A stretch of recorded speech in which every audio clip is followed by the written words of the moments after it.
Special force में जाने के लिए माइंड सेट बहुत जरूरी है उसमें। ईमानदारी, टैलेंट, ये सब चीजें तो आती है इसके अंदर, लेकिन सबसे मेन रोल क्या है? Mind set. माइंड सेट का मतलब दिमाग, दिल और घुटने एक ही लाइन में काम करें तो आदमी कुछ भी काम कर सकता है। मेरा माइंड बोला, उसने दिल ने नहीं किया, घुटने ने नहीं किया, तो भी मैं नहीं करूंगा। दिल ने बोला, माइंड ने नहीं किया, किसी भी एक चीज ने नहीं किया, तो वो काम नहीं करेगा। सबसे ज्यादा माइंड आदमी हरास कब होता है? माइंडली हरास होता है। अगर माइंड ने ठान लिया ना तो ये दोनों ऑटोमेटिक उसके पीछे हाँ बोलेंगे। Hello and welcome to Military Mantra. आज हमारे साथ है हवलदार देशराज यादव सर, जो कि आज हमारे साथ शेयर करेंगे अपना experience in the 10 para special forces और इवन जो नेशनल सिक्योरिटी गार्ड्स में जो उनका एक्सपीरियंस रहा है उन सब चीजों को यहाँ पे शेयर करेंगे। उनका एक्सपीरियंस अराउंड 25 इयर्स है in the Indian army. So thank you sir for coming on this interview और अपनी जो एक्सपीरियंस है उसे शेयर करने के लिए। आकाश जी, आपको बहुत बहुत धन्यवाद जो कि आपने मुझे यहाँ पर इनवाइट किया और मुझे अपना एक्सपीरियंस शेयर करने का मौका दिया। तो देशराज सर, अगर आप हमें बता सके कि जो इंडियन आर्मी आपने ज्वाइन की तो उसका मोटिवेशन क्या था और उससे पहले आपकी लाइफ कैसी हुआ करती थी? आकाश जी, मैं अपनी लाइफ के बारे में बात करता हूँ तो मैं राजस्थान के झुंझुनू डिस्ट्रिक्ट में एक छोटा सा गांव है सोली, वहां से बिलोंग करता हूँ। तो वो पूरा गांव क्या है कि एक तो किस मिडिल फैमिली से बिलोंग करता है। सभी लोग उसमें मोस्टली किसान लोग होते हैं जो खेती बाड़ी का काम करते हैं। तो मैं भी उसी एक परिवार से बिलोंग करता हूँ।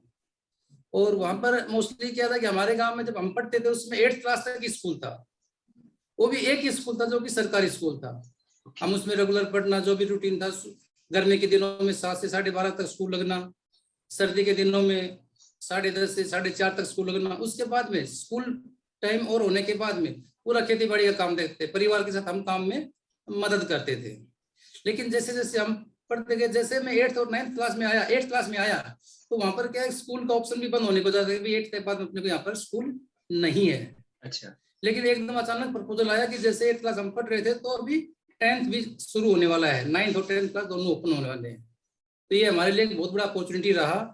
और जैसे 8th क्लास में आए तो वहां पर हमारी माँ भी बार बार कहती थी कि बेटा आपको गवर्नमेंट जॉब में जाना है और आप बैंक वगैरह में जाओ तो और भी अच्छा रहेगा। लेकिन मैं माँ की बात बिल्कुल ध्यान से सुनता था, करता था, क्योंकि हमारे पास में जो मुख्य धंधा था वो खेती का था। जब कोई फौजी लोग आते थे, कर्मचारी, कोई भी कर्मचारी आता था, हमारी माँ भी बोलती देखो कि ये कितना अच्छा लगता है। और खासकर जो हमारे अंकल लोग अड़ोस पड़ोस में थे वो आते थे, वो पूरा वर्दी पहन के आते थे। जब उस समय आते छुट्टी आते थे तब हम लोग उनको जब पता लगता कि उनके परिवार वालों को बस स्टैंड पे लेने के लिए जा रहे हैं तो हम भी उनके साथ साथ चले जाते थे। जैसे उनके पास में जाते थे तो वहां पर वो बस से उतरते थे तो देखते थे उनका यूनिफॉर्म, उनका बैग, बेरेट, बेल्ट, एकदम उनको मतलब स्मार्ट महसूस करता था कि ये देखो कितना स्मार्ट पर्सन है। हाँ। तो वो दिल में बैठ गया। फिर जैसे शाम के वो आते छुट्टी तो हम उनसे, उनके घर जाकर स्पेशली उनसे बात करते हैं, अंकल और आपको कैसा लगा, फौज में कैसा है, आप क्या क्या रूटीन करते हो, डेली का रूटीन क्या है। वो बताते थे कहानी कि हम सुबह 4 बजे उठते हैं, ऐसे ऐसे हाइजेनिक करते हैं, फिर सुबह पीटी करते हैं, दिन में ये करते हैं। फिर वो कभी कभी क्या ऑपरेशंस के बारे में बताते हैं, हम वहां पर जेएनके में रहे, हम नॉर्थ ईस्ट में रहे, हम ऐसा ऐसा किया। वो करने के, वो हम सब बातें मेरे को सुनती थी। कभी कभी मैं आकर के ना अपनी माँ के साथ भी शेयर करता था, माँ अंकल तो वहां से आए, वहां से आए। तो मेरी माँ भी बोलती थी कि बेटा आपके 4 मामा, जिसमें 2 मामा वो भी आर्मी में हैं। तो मैं पूछता था कि अंकल बताते हैं मैं इस आर्मी में हूँ, मैं आर्मेड में हूँ, मैं गार्ड में हूँ, मैं जाट में हूँ, इस प्रकार की बातें वो लोग करते थे। तो मैंने एक दिन मेरी माँ से पूछा कि माँ मेरे मामा कौन कौन से आर्मी में हैं।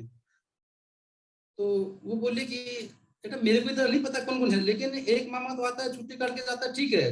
दूसरा आता है, वो बोले जब भी छुट्टी आता है तो पैरों के पट्टी लगा के रखता है और वो मुझे बताता है कि मैं जहाज से जंप करता हूँ, जब हम लोग घर में बात करते हैं। ओके। तो मेरे को बड़ा एकदम आश्चर्य हुआ, बड़ा एक अलग सी फीलिंग होगा, जहाज से जंप करना मतलब मौत को बुलावा देना है, ऐसा मेरे को लगा।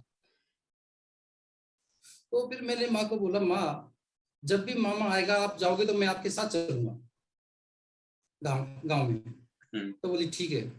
ऐसे समय बीतता गया, साल भर हो गया। साल भर मामा छुट्टी आए तो मैंने बात किया मामा को, मामा आप क्या काम करते, बोले मैं ऐसे मैं जंप करता हूँ, ऐसा हूँ। ये हम इतनी जहाज से इतनी ऊपर से जंप करते हैं, फिर मामा इसका जंप करने का कारण क्या है।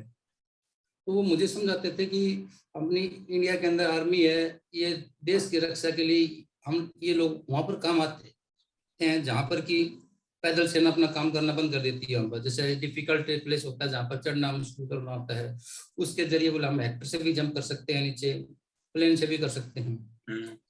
ऐसा सुनकर के मुझे बड़ा उत्सुक हुआ और मैंने मामा को एक वादा किया, मामा आप मुझे जब भी पैराशूट की भर्ती होती है कैसे होती है मेरे को वो चीज़ बताओ, और जब भी आप देखते हो कि वहां पर भर्ती है, मुझे इतना नॉलेज नहीं है इसके बारे में क्योंकि मैं गांव में रहता हूँ, मेरे पास तो यहाँ तो कोई कम्युनिकेशन का साधन भी नहीं है, और उस समय साधन खाली पत्र व्यवहार हुआ करता था, चिट्ठियां आया करती थी खाली, और कोई दूसरा साधन भी नहीं था। तो उस समय बीतता गया, मैंने भी 10th क्लास पास कर लिया। एक मेरा मामा है, मेरे दिल में बस एक ही था कि मुझे अभी आर्मी ज्वाइन करना है। मैंने माँ को बोला, माँ बैंक मिले ना मिले कोई बात नहीं है क्योंकि अपने पास स्कूल भी नहीं है, लेकिन मैं गवर्नमेंट जॉब में पक्का लगूंगा मैं। और मुझे ये मोटिवेशन चाचा ने मोटिवेशन किया, दूसरा मामा ने मोटिवेशन किया है कि ये चीज अच्छा है। तो अब कुदरती जुलाई तो 96 में मामा जी की चिट्ठी आई है कि भाई ऐसा ऐसा भर्ती होने वाली है 1 महीने के बाद में बेंगलोर में, जहाँ पर कि पैराशूट रेजिमेंट का ट्रेनिंग सेंटर है। तो मैंने और बोला कि आप मेरे पास में यहाँ आ जाओ। उस समय उनकी पोस्टिंग आगरा में थी, 5 पैरा में। तो मैं मामा जी के सबसे पहले यहाँ से माँ से पूछा, माँ बोली ठीक है बेटा जाओ। उस समय मेरे पास में 2 कंटीजेंसी थी, एक उस समय मैंने गवर्नमेंट जॉब के लिए अल्टरनेटिव मैंने राजस्थान पुलिस के लिए भी ट्राई कर रखा था, SI पोस्ट के लिए। अच्छा। उसका भी एडमिट कार्ड आया हुआ, सब कुछ आया हुआ। तो मैंने डिसीजन लिया कि क्या करूं मैं, डिसीजन ये लिया कि मुझे फौज चूज करना है, और वो भी फिर मामा जी ने इतना बड़ा ऑप्शन दिया या अवसर दिया तो इसको गंवाना नहीं है। तो मैंने वहां से मामा के घर गया, मामा के गांव से, लेकिन गांव से साहब एक देखो मेरी सबसे बड़ी थी एक आस्था भी रही है मेरी भगवान के अंदर। जब मुझे ये अवसर मिला तो मेरे माइंड में एक अलग सी फीलिंग हो गई दिमाग के अंदर, और ये हो गया कि मुझे इस चांस को खोना नहीं है। दिल में ऑटोमेटिक डू एंड डाई वाली बात आ गई इसमें, या तो करो या मरो। और जैसे चिट्ठी आते मैं सुबह सुबह मम्मी से विदा लेकर के ना चला, चलते समय गांव के बाहर हमारे एक मंदिर पड़ता है, उसको बाबा चेतनदास का मंदिर कहते हैं। उसमें मेरी बहुत आस्था रही थी। मैंने बाबा चेतनदास से वहां पर जाकर के ना मत्था टेका और उसको कुछ मिट्टी वगैरह लेकर के ना अपने चरणों में लगाया, और ये मैंने उनसे वादा किया कि बाबा यहाँ तो मैं सिलेक्शन होके आऊंगा, नहीं तो फिर मैं आऊंगा ही नहीं। ये भी मैंने वादा किया उनके साथ में। अभी आपकी मर्जी है, क्या है, मेरी मेहनत में कमी छोड़ूंगा, बाकी आप देख लेना। ऐसा सोच के मैं मामा के घर गया, सीधा मैं आगरा पहुंच गया। आगरा पहुंचा तो वहां पर भी बहुत सारे 25-30 लोग ऑलरेडी पहले से वहां पर थे। वो सब लोग वहां पर प्रैक्टिस कर रहे थे रनिंग वगैरह का, वो सब। तो रनिंग तो मैं गांव का आदमी था, मैं पहले से, जब मैं 8th क्लास से था तभी शुरू कर दिया था। और गांव के लोग कहते थे बोल तुम तो आधे फौजी तो इधर ही बन गए हो। सुबह 4 बजे खड़ा होकर के सर्दी के दिनों में सैंडो और हाफ पैंट के अंदर नंगे पैर दौड़ लगाना खेतों के अंदर, ये मेरा हमेशा कल्चर रहा था। तो वहां पर मामा की यूनिट में टेस्ट लिया, वहां के सीओ साहब ने सभी लोगों का, मेरे सभी लोगों का, तो उसमें 50% लोग पास हुए, 50% फेल हो गए। पास हो गए, उनको सीओ साहब ने रिकमेंड कर दिया कि ठीक है, और उन्होंने वहां पर से एक पैराट्रूपर भेजा साथ में कि चलो इनको वहां तक रास्ता दिखा के वो कहाँ पर क्या है वहां पर। तो जब वो हमारे बेंगलोर में वहां तक साथ गए सेंटर तक, मैंने वो एंट्री करवाया वहां पर। उस समय पे सेंटर के अंदर बैरिकों में रहने के लिए नए रिक्रूटर्स का वो होता था, बैरिक होते इसमें छोड़े थे, एक बैरिक में 60-70-80 लोग रहते थे।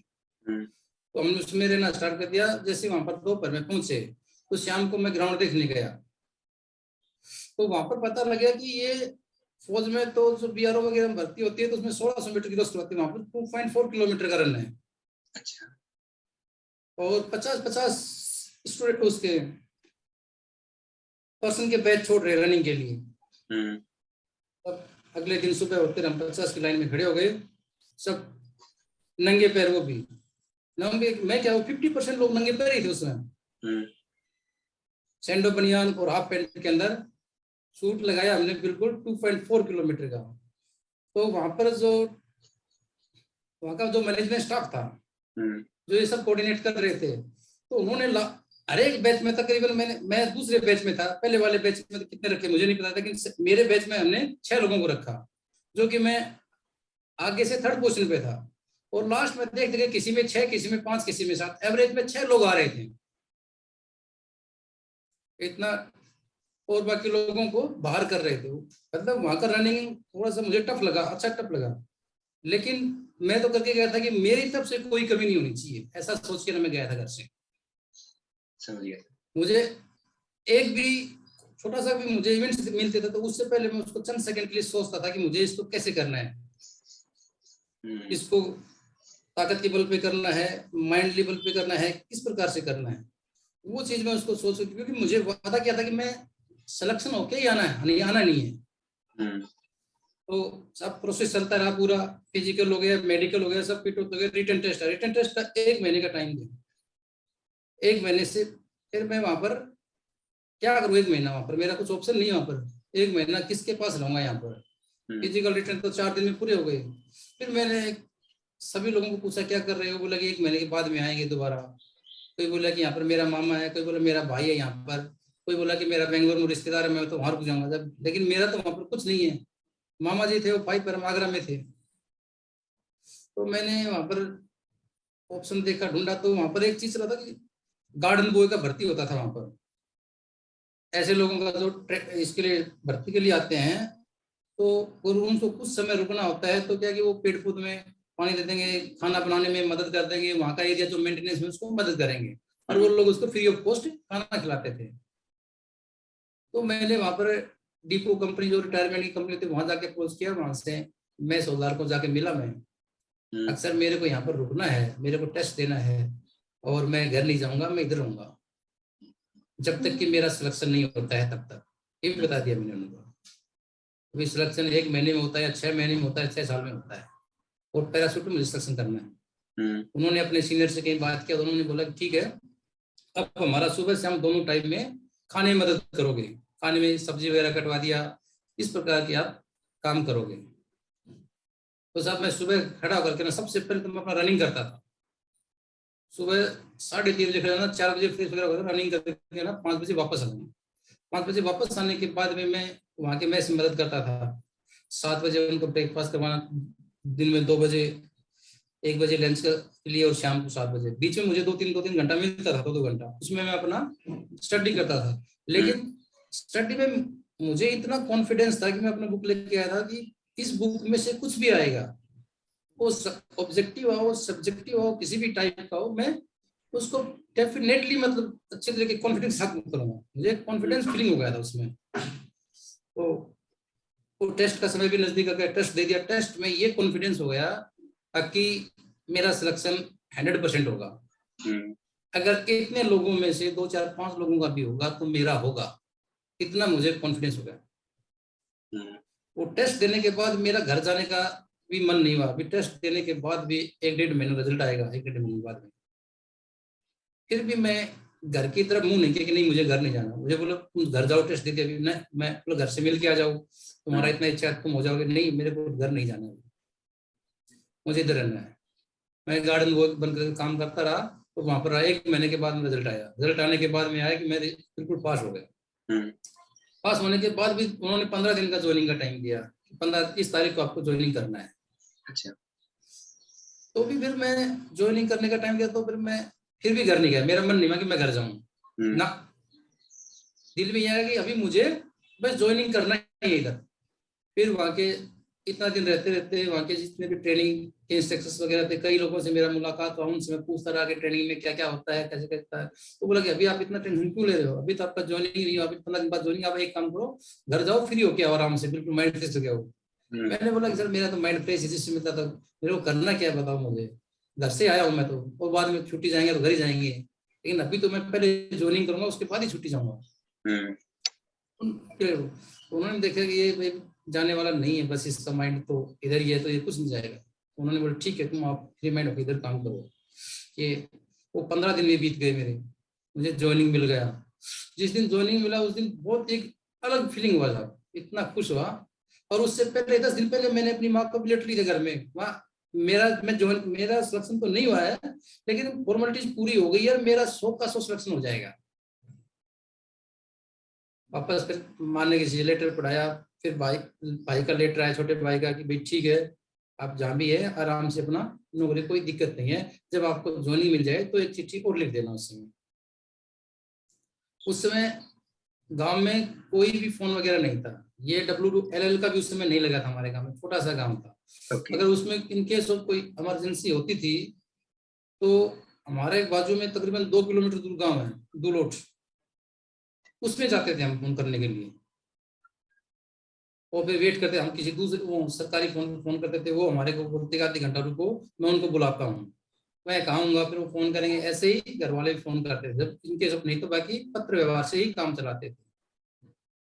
तो सब सिलेक्शन हो गया। सिलेक्शन होने के बाद मुझे एक बहुत बड़ा फीलिंग हुआ, जब मैं क्लॉथिंग स्टोर में गया, यूनिफॉर्म वगैरह उन्होंने मेरे को दिया रिक्रूट का, तो बड़ा फीलिंग हुआ मुझे, बहुत अच्छा लगा, बहुत अच्छा लगा। और BRO से लोग आए, ऐसे करते करते ट्रेनिंग स्टार्ट होने में भी 2 महीने लग गए थे। ट्रेनिंग स्टार्ट होने में 2 महीने लग गए, और उसके बाद में 54 वीक का ट्रेनिंग हुआ। 34 वीक का, सॉरी, फर्स्ट का 34 वीक का ट्रेनिंग हुआ। सब PRTC में हुआ था? बेसिक ट्रेनिंग सब PRTC बैंगलोर में हुआ? अच्छा, हाँ, PRTC बेंगलोर में। मैंने वहीं से छोड़ा नहीं था बेंगलोर को, मैंने तो प्रण करके गया था, बाकी सब पुलिस दूसरी पोस्ट सब छोड़ दिया था। जब मामा का चिट्ठी आया तब मैंने सब कुछ, मेरे को ये हुआ कि ये पैराशूट तो कुछ हटके, तो अपने को कुछ अलग थलग दिखना है, लोगों से हटके दिखना है, क्यों करके मैंने प्रण किया था, और वो प्रण मेरा भगवान ने ऊपर सुना भी, पूरा भी किया। उसके बाद में मेरा बेसिक ट्रेनिंग खत्म हुआ, तो ठीक 11.5 महीने के बाद मैं घर आया। स्टार्टिंग में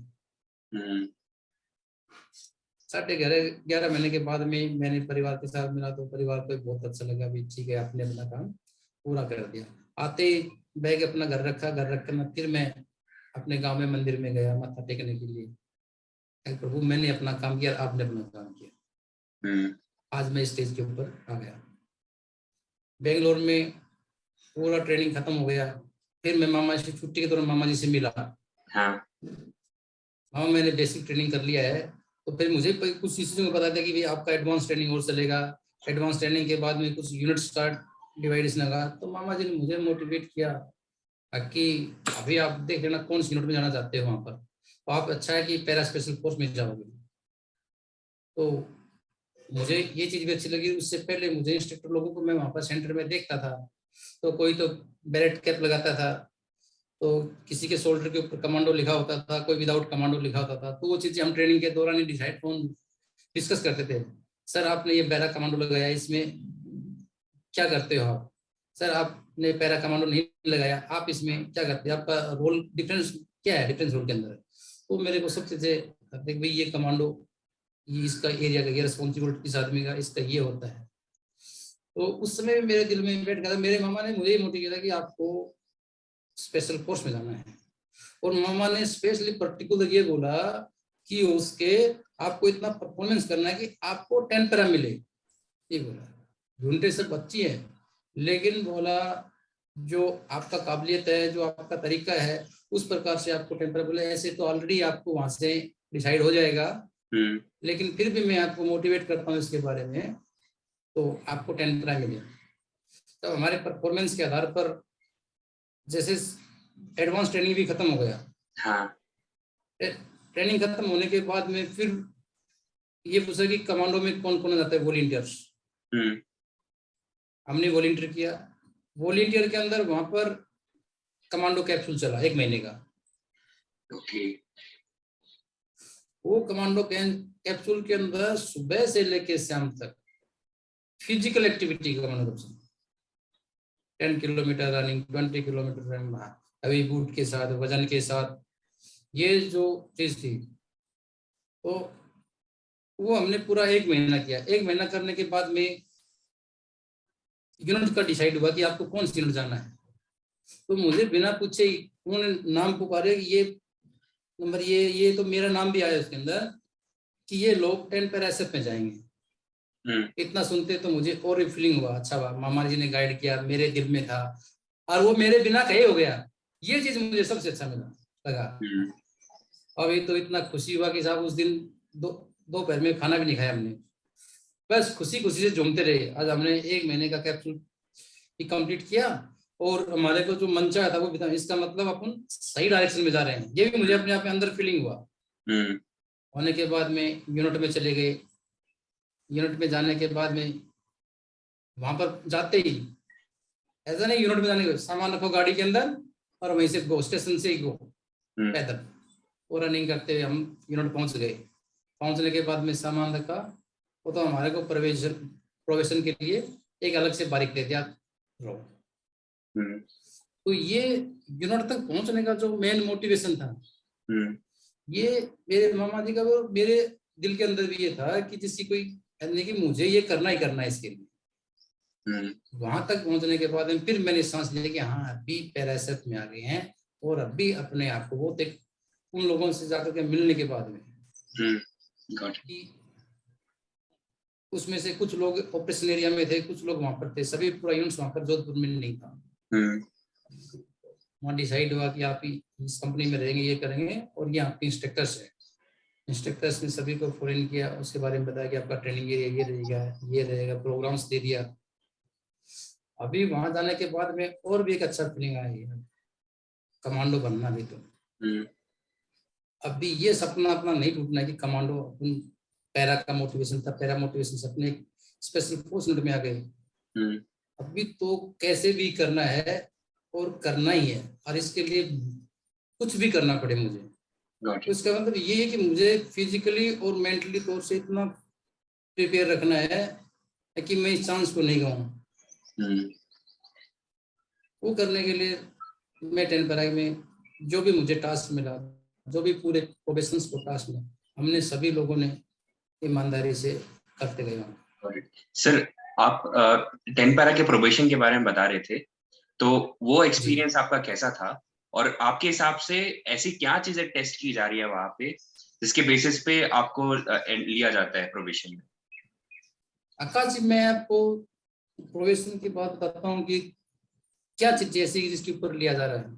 सबसे पहले एक चीज मैंने वहां पर महसूस किया कि इंसान का कोई भी स्पेशल फोर्स में जाने के लिए माइंड सेट बहुत जरूरी है। उसमें ईमानदारी, टैलेंट, ये सब चीजें तो आती है इसके अंदर, लेकिन सबसे मेन रोल क्या है? Mind set. माइंड सेट का मतलब दिमाग, दिल और घुटने एक ही लाइन में काम करें तो आदमी कुछ भी काम कर सकता है। मेरा माइंड बोला, उसने दिल ने नहीं किया, घुटने ने नहीं किया, तो भी मैं नहीं करूंगा। दिल ने बोला, माइंड ने नहीं किया, किसी भी एक चीज ने नहीं किया तो वो काम नहीं करेगा।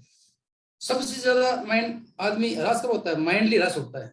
अगर माइंड ने ठान लिया ना तो ये दोनों ऑटोमेटिक उसके पीछे हाँ बोलेंगे। फिजिकल बहुत अच्छा होता था, फिजिकल मैंने नहीं किया, लेकिन माइंड के अंदर सिर्फ एक ही चीज थी, अपने को करना है।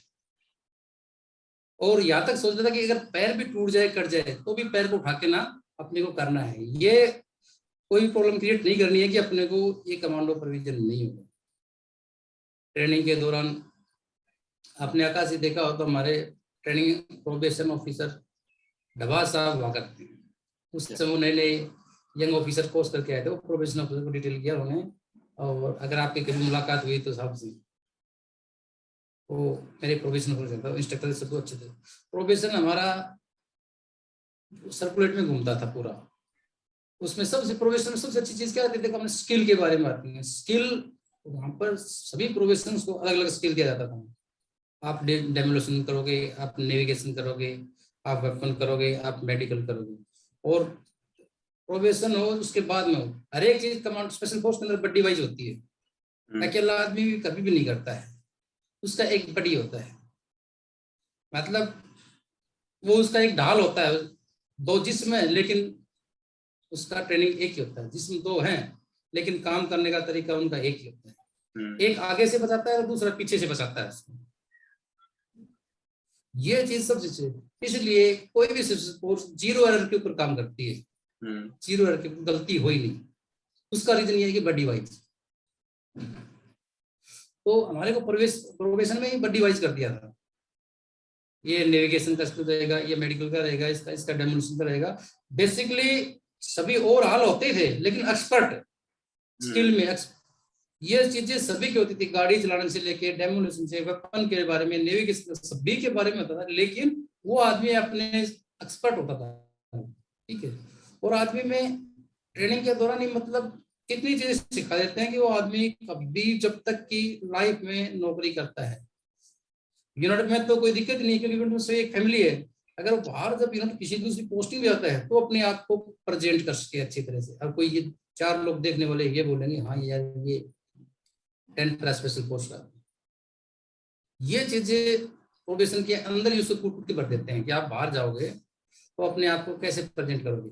वो प्रेजेंट कैसे करेगा जब उसके अंदर काबिलियत होगी, उसके अंदर ऑटोमेटिक फीलिंग रहेगी, नॉलेज रहेगी उस चीज के बारे में, तो अपने आप उसको उस समय, क्योंकि वो सिनारियो, वो भी एक फैमिली है, पूरी फौज में कहीं जाता तो फैमिली है वो तो, लेकिन अपने आप को प्रेजेंट करने का तरीका अच्छी फौज, मैं नहीं कह वो दूसरी फौज खराब, वो भी अच्छा है, इसलिए हमारा देश चल रहा है, लेकिन स्पेशल फोर्स का जो IQ होता है वो थोड़ा सा बाकी से हाई होता है थोड़ा सा। ये मुझे नोटिस किया मैंने इसके बारे में, वही चीज मैं आपको अपना शेयर कर रहा हूँ। तो वो चीजें हमने किया ट्रेनिंग के दौरान, सब कुछ सीखा। ऐसी कुछ इंसिडेंट्स भी आई जो कि ऐसे यादगार पल भी रहे, जो कि हम उस चीज के बारे में अभी भी हमें याद है। वो चीजें आपको बताता हूँ कि ट्रेनिंग में हमारे डब्बा साहब थे, वो सब एकदम हार्ड ट्रेनिंग, बिल्कुल लड़ाई ट्रेनिंग, लड़ाई की तरह, ठीक है। वो साहब बोलते थे कि नाकामी भी मंजूर तो है ही नहीं, और वो हमारे दिल में फीलिंग थी, नहीं है साहब, कमांडो को नहीं है, बिल्कुल नहीं है, हम भी अपने आप को कुछ अलग तरह की दिखाना चाहते हैं। साहब हमसे इम्प्रेस थे, बहुत से इम्प्रेस थे इसके बारे में, और इतना हार्ड ट्रेनिंग। तो साहब एक बार क्या हुआ कि साहब ने ट्रेनिंग के दौरान ही कुछ हमने गलती कर दिया वहां पर, मैं आपको बताता हूँ छोटी स्टोरी। तो साहब ने ऑर्डर दिया कि ठीक है, ट्रेनिंग इंस्ट्रक्टर ऑर्डर दिया कि बोलो ये पूरा प्रोफेशन अपना साइज का जमीन में गड्ढा बनाएंगे, कोई 5 फीट का है तो 5 फीट का गड्ढा बनाएंगे, 4 फीट का तो 4 फीट का गड्ढा बनाएंगे, 6 फीट का 6 फीट का गड्ढा बनाएंगे। सभी ने हमने गड्ढा बनाया, ये नहीं पता कि इसका करना क्या है। इस सभी को बोला कि सभी इसके अंदर फिट हो जाओ, सभी उसके अंदर जम कर दिया। और फिर दूसरे इंस्ट्रक्टर बोले इनको अभी दबा दो मिट्टी से, सिर्फ गर्दन इतना ऊपर रखा, ऐसे 5 मिनट तो हार्डली रहे, लेकिन वो बाद में मिट्टी क्या प्रेस करने लगी, प्रेस करते रहे, फिर क्या है कि बॉडी का पूरा सब कुछ आंखों के ऊपर आने लगा एकदम, चेहरा एकदम लाल हो गया, इस प्रकार की बातें हुई। तो सर ने भी देखा कि हाँ अभी ये ज्यादा हो सकता है, वो खाली एक टेस्ट कर रहे थे, तो इन्होंने गलती की सजा में क्या ये एक्सपर्ट है कि नहीं, ये ले सकते नहीं ले सकते हैं, हर एक एंगल से टेस्ट करेंगे। और वो ऐसे टेस्ट किया कि हमें वो फील नहीं हुआ कि ये पनिशमेंट है ना, एज ए ट्रेनिंग पार्ट है, हमने उस चीज को एज ए ट्रेनिंग पार्ट किया, उसमें ट्रेनिंग पार्ट समझ के काम किया। तो ये चीजें मेरे जीवन में यादगार है कि देखो कितना हार्ड काम है। आज हम किसी को सुनाते बोलते नहीं आप 5 मिनट रह नहीं सकते हो गड्ढे के अंदर, ऐसा बोलते लोग। 5 मिनट गड्ढे के अंदर रहना, बोलो सांस एकदम जम जाना, आंखों से ब्लड आ जाना, बात सही है, लेकिन वो अगर टेस्ट करना तो आज भी उस चीज को हम खराब करते हैं। ये भी एक मेरा ट्रेनिंग का पार्ट रहा। दूसरा एक छोटा सा यादगार पल और है कि ट्रेनिंग के दौरान मेरे को भी कुछ नहीं पता था इसके बारे में, और पीछे से घर वालों ने मेरी शादी तय कर दी। अच्छा। मेरे परिवार को ये नहीं पता था कि ये पैरा कमांडो में गया है और ये प्रोबेशन भी करता है। उनको ये पता था कि इसने अभी ट्रेनिंग कर लिया, यूनिट में चला गया, अभी ये सोल्जर बन गया है। ये नहीं पता था उनको कि प्रोबेशन भी होता है क्या।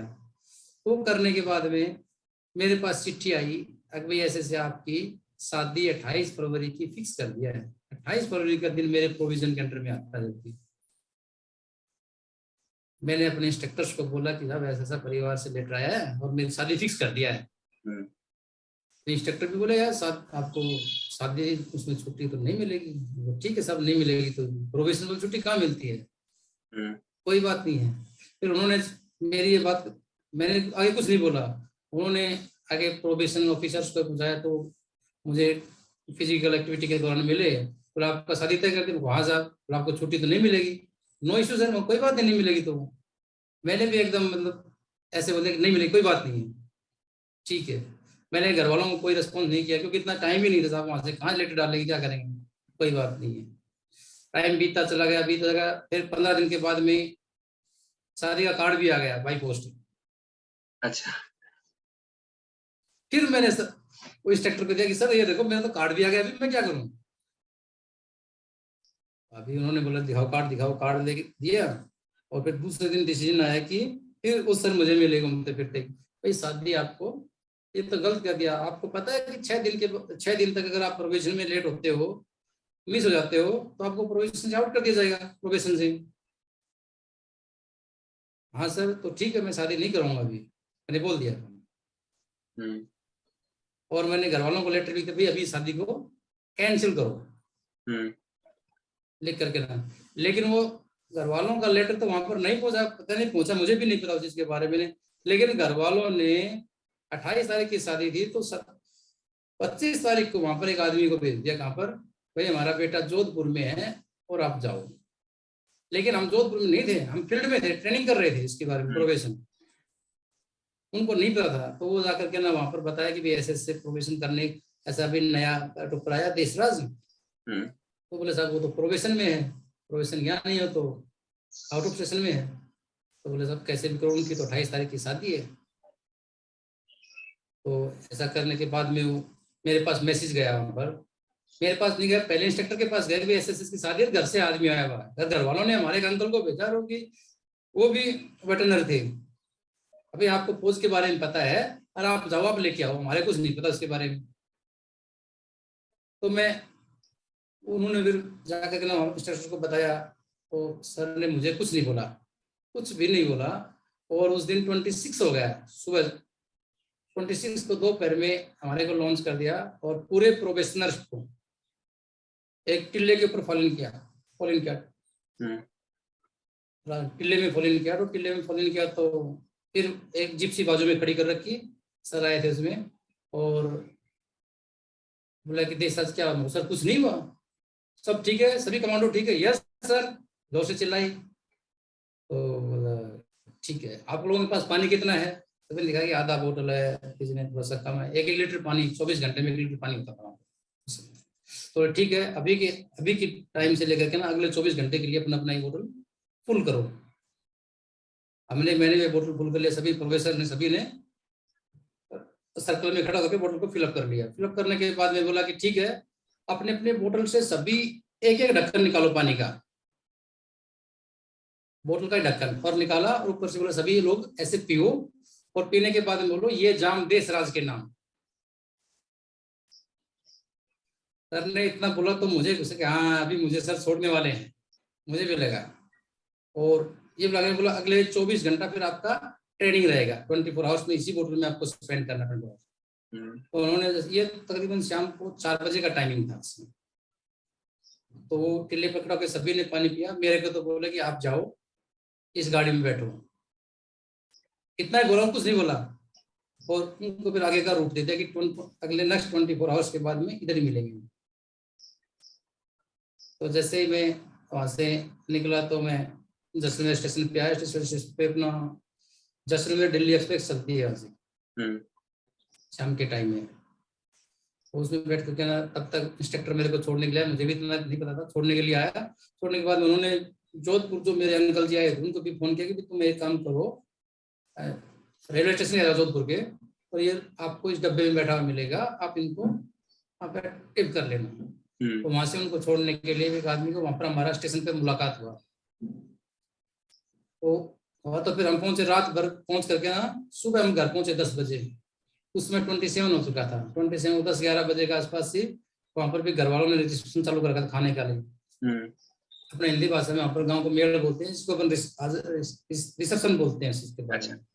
वहाँ पर गया तो घर वालों को भी ये टेंशन था कि शादी में आएगा नहीं आएगा, क्योंकि 5 दिन पहले लगन होना था, वो भी बिना ही मेरे लगन हो गया, खाली कपड़ों के हिसाब के ऊपर उनके ऊपर हो गया। मैं उस लगन में 5 दिन पहले पहुंचते, वो भी नहीं पूछा, कोई शादी का रस्म नहीं किया, और प्रतिभोज भी स्टार्ट, वो खाना भी स्टार्ट हो गया वहां पर। अभी क्या कर, घर वाले भी टेंशन में थे। लेकिन जैसे मैं पहुंच गया तो फिर घर का भी रौनक थोड़ा सा बिल्कुल चेंज हो गया एकदम।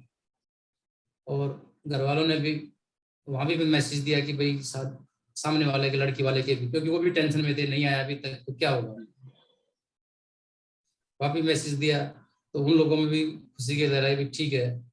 और अगले दिन हम शादी करने चले गए। फिर उसके बाद में 3 दिन करके ना, मैं 5 दिन के अंदर वापस आ गया। अच्छा। वापस 5 दिन में शादी करने के पूरा इवेंट्स, 27 का मेरा छुट्टी, 28 का, और फिर 1, 2, 3 को वापस। नहीं करूंगा तो क्या होगा, मैं प्रोफेशन से पीछे हट जाऊंगा। मुझे तो करना है। उसके बाद हम प्रोफेशन में आकर के ना ज्वाइन किया और मेरे को प्रोफेशन में शामिल किया। और जो भी मुझे टास्क मिला, जो भी किया, वो मैंने बिल्कुल अच्छे तरह से किया। और सभी लोगों में भी ये चीज की खुशी थी कि भाई ठीक है, तुमने प्रोफेशन से पीछे नहीं हटे उस चीज के बारे में। ये ट्रेनिंग के दौरान एक बहुत ही दोनों चीजें थी, ये बहुत ही मतलब आज भी मैं याद करता हूँ। हाँ यार, नहीं तो आज इतना दिन में शादी कौन करता, 3 दिन में, 5 दिन में, कोई भी नहीं करेगा। सही बात। ट्रेनिंग का इतना पार्ट, ये चीजें मैं उसमें बहुत ही आज भी याद है मेरे को। सर आपके कॉलर पे मेरे को बलिदान दिख रहा है, तो उसका क्या सिग्निफिकेंस है? और प्रोबेशन खत्म होने के बाद आपको जब दिया गया था, तब आपकी क्या फीलिंग था? ये आकाश जी, जो ये बलिदान है, ये एक स्पेशल फोर्स का सेक्रीफाइस है। उसमें क्या है कि जैसे मैंने प्रोबेशन कंप्लीट किया, तो वहां पे मैंने पूरे बलिदान किया, तो वहां का कमांडिंग ऑफिसर उसको ऑथराइज करता है कि भाई ठीक है, आपने आज हमारे सभी मापदंड पूरे कर लिए हैं और एक यूनिट के आप इस परिवार के एक मेंबर बन गए हैं। ठीक है, आपको जहाँ भी कहीं भेजा जाएगा, कुछ जाएगा, तो उसमें आप कभी ना नहीं बोलोगे। तो ना तो बोलने का हमारा कोई मतलब नहीं था। लेकिन जब उन्होंने बलिदान परेड हुआ, जब ये बलिदान लगाया, तो हमें ये फीलिंग हुआ कि आज हम बहुत एक इम्पोर्टेंट पर्सन बन गए हैं अपनी देश के लिए। 12.5 लाख आर्मी है, हम बात करें तो 12.5 लाख आर्मी है, लेकिन हम उनमें से भी कहीं न कहीं 2 कदम आगे हैं। इतना फीलिंग होने के बाद में तो जब मन एकदम इतना खुश रहा, और काम करने का तरीका हमारा बिल्कुल एक डिफरेंट हो गया था, डिफरेंट हो गया। कोई भी काम हो, जब बिल्कुल दौड़ के करना, चटकी से करना, आंसर तुरंत देना किसी भी चीज का, क्योंकि वो चीजें हमने पूरा ट्रेनिंग के दौरान बिल्कुल सीखा था उस चीज के बारे में, और सुना था भी। उसमें तो कुछ मोटिवेशन की क्लासें होती है, मोटिवेशन हाल होते हैं, उसमें पढ़े, हमने देखे, तो एकदम बिल्कुल अलग फीलिंग हुआ कि भाई ठीक है, आज मैं एक इम्पोर्टेंट पर्सन हूँ और देश के लिए आज मैं कुछ भी कर सकता हूँ, किसी भी रास्ते से जाके कर सकता हूँ। पैदल भी जाके कर सकता हूँ, बाई एयर भी कर सकता हूँ, जल के जरिए कर सकता हूँ। वो चीजें मुझे एक अलग बहुत ही फीलिंग हुआ उस चीज में। सर आप एक पैराट्रूपर भी थे, तो और आपका जो मोटिवेशन था वो भी एयरक्राफ्ट से जो जंप करने का जो स्टोरी आपने सुना था मामा से, तो वहां से आया था। तो आपका जो पहला जंप एक्सपीरियंस था, तो वो कैसा था? आकाश जी, मेरा जंप एक्सपीरियंस भी मामा से सुनना और करने में बहुत फर्क होता है साहब। ये मैंने अपने आप में फीलिंग किया। तो ये बोलता है कि मैं ऊपर से कूदूं, डर लगता है ना, जो अगर इंसान होता है उसको तो डर लगेगा, तो बोलता नहीं, मैं तो ऊपर से पहले कूद गया, डर नहीं लगा। ये मैंने नहीं देखा, मुझे खुद को डर लगा, स्ट्रेस हुआ, मैंने आपको कंट्रोल किया। पहले हमारा क्या हुआ, वहां पर आगरा में गए तो वहां पर 24 वीक का ट्रेनिंग होता है। ट्रेनिंग होने के बाद में 3 वीक के बाद में 4th वीक के अंदर एयर एक्सपीरियंस करवाया जाता है। वहां पर एयर एक्सपीरियंस किया हमने, उसमें विदाउट पैराशूट होता है। फिर आकर के ना खाली पीछे से गेट को दिखाते हैं, देखो बाहर का सिनारियो ऐसा दिखता नीचे का, आप देखोगे तो प्लेन से, उसमें फील हो कि हाँ यार, ये है तो कठिन काम। और मेरे को क्या, मैं सोचता हूँ कि वो आज भी सोचता हूँ कि मेरे को नहीं, सभी को ये फीलिंग होता होगा कि भाई ठीक है, बोलने का तो मैं बोलूंगा कि नहीं मैं कूद जाऊंगा, लेकिन एक बार आदमी को थोड़ा सा स्ट्रेस होता है, स्ट्रेस होने के बाद में आदमी अपने आप को कंट्रोल कर लेता है। ये चीज एक ट्रेनिंग का पार्ट है कि स्ट्रेस को कैसे कंट्रोल करें। तो पहले मेरे को एक्सपीरियंस हुआ, मैंने वहीं पर ही ट्रेन में बैठे बैठे हमने वो चीज शेयर की, देखिए है तो कठिन काम, तुम्हारे दिल में कुछ हो रहा है। हाँ यार, मेरे दिल में चंद सेकंड के लिए तो हुआ, जैसे टेक ऑफ हुआ, क्योंकि हम तो फ्लाइट के अंदर फर्स्ट टाइम बैठे थे, वो टेक ऑफ हुआ उसी समय हुआ वो। ठीक है, फिर हम घूमे, देखो ऊपर से देखे तो नीचे देखो, मकान भी, घर भी, गांव भी देखो कितने छोटे छोटे दिखाई दे रहे हैं। वो चीजें हमने एक दूसरे को प्लेन में शेयर किया। हाँ यार, ये बात भी सही है। वहां पर इंस्ट्रक्टर लोग पूछते कि जंप करोगे, हाँ सर बिल्कुल श्योर करेंगे, ऐसा बोले और डर भी लगे।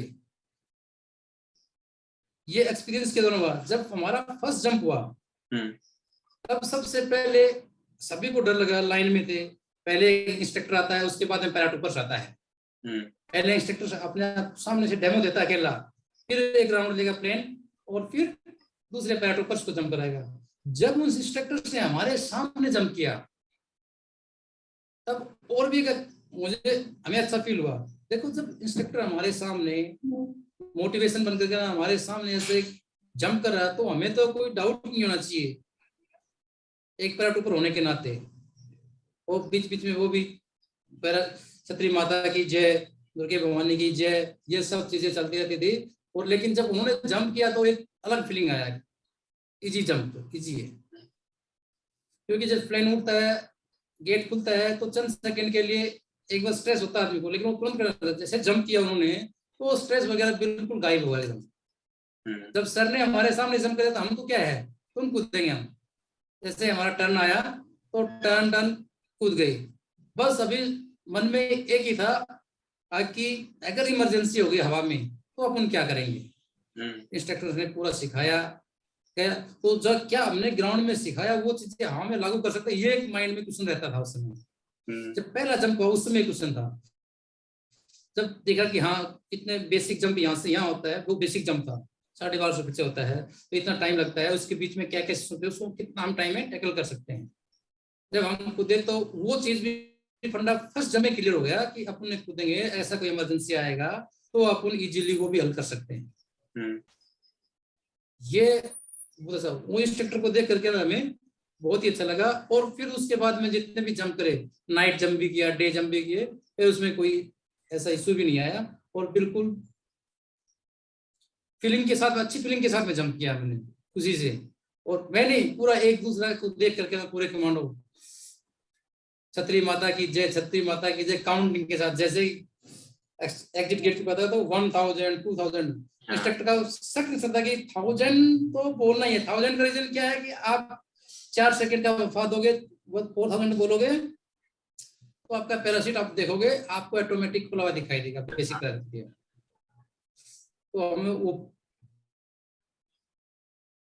1000 तो इंस्ट्रक्टर को सुनता था, सेकंड थर्ड फोर्थ नहीं सुनता था, लेकिन फर्स्ट तो सुनता था। हम उसको बिल्कुल फॉलो करते थे उस चीज को और वो चीज बिल्कुल सही भी था। सर को कभी कभी हम बोलते सर हम तो ये अगर नहीं बोले तो बोला नहीं, अगर बोलना इसमें जरूरी है ताकि आपको ये आइडिया आएगा इन केस ऑफ आपका पैराशूट नहीं खुलता है तो आप बोलोगे कि मेरा 4 सेकंड हुआ है नहीं खुला है। आप नहीं बोलोगे तो आपको इतना जल्दी आइडिया नहीं आएगा। हाँ, सही बात। इसमें तक आप हवा के अंदर काफी ट्रेवलिंग कर लिए होंगे।